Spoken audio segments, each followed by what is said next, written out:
Hi, I'm Wren, an artist living in Oxford. Form is emptiness. Emptiness is form.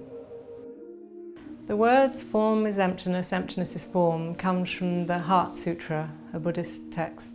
It's the everything and nothing. It's the completeness of life. It's beyond what I have control of in life. And somehow I can't even get a control of that sentence, but it speaks to me. And it thrills me just in the way it seems to hold everything. I've been an artist for about 38 years, quite a long while.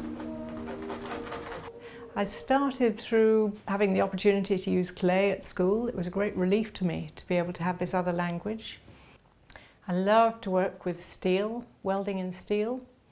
I love the intensity of steel. I love the way you get molten metal and you get burnt sometimes, so it keeps you alive and focused. And also being an artist, I'm so open to so much happening around me. But when I'm welding, I have goggles on, and you just have to focus on what you're doing or you burn yourself.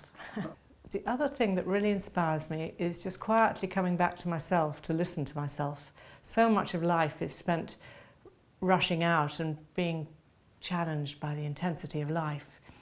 But to just come back to the stillness, and from that place I find often art will create itself. It'll just come through me if I can have the discipline to just come back to a quiet place.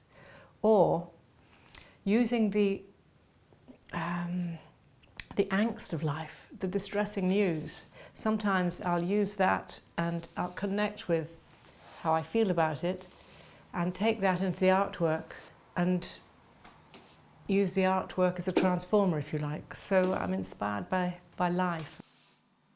The ones that mean most to me are, I think, the bird on barbed wire, because for me that speaks of the paradox of somehow joy and pain. The barbed wire speaks to me of pain and suffering, struggle, and the bird has this sort of quality of lightness. The canary's been a very important theme for me. I woke up one morning feeling like a canary, and a canary in a coal mine. I thought, oh phew, that's what I feel like. So I decided to paint a picture, and the picture almost painted itself. The therapeutic value, I feel, is for me using art and taking the energy, whether it's my own struggles and pain or the pain of the world, and taking it into the art form. So that certainly is therapeutic, and I'm also an art therapist, so when I work with others I encourage them to use that, to use the art form to express maybe physical pain or confusion, and to help just bring some space to it, some clarity, to lighten it up a bit. For a number of years I taught African songs to friends in Oxford, in London, and also in prisons. I love singing, particularly African songs and contemplative chants.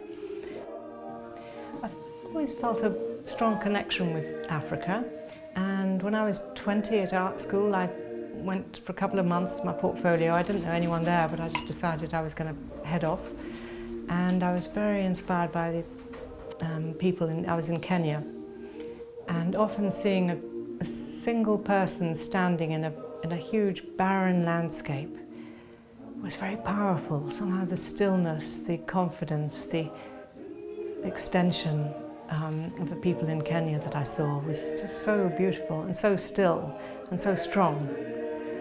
And it's so tough, Africa, in so many ways, and so I really respect the way the people I've met and what I saw,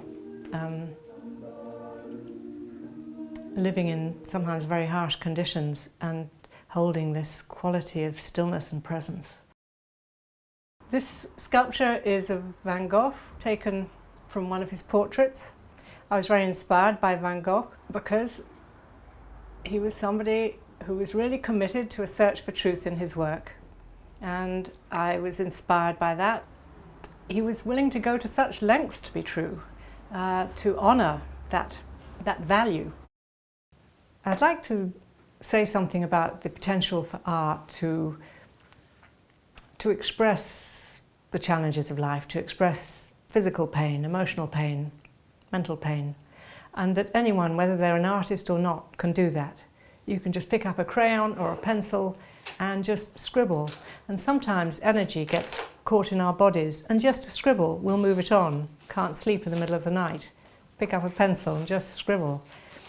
And as I've said before, sometimes there are things that we cannot find the words for, and you just need to get the finger paints out and the whatever you've got, the charcoal, and just drag it across the page and speak your truth.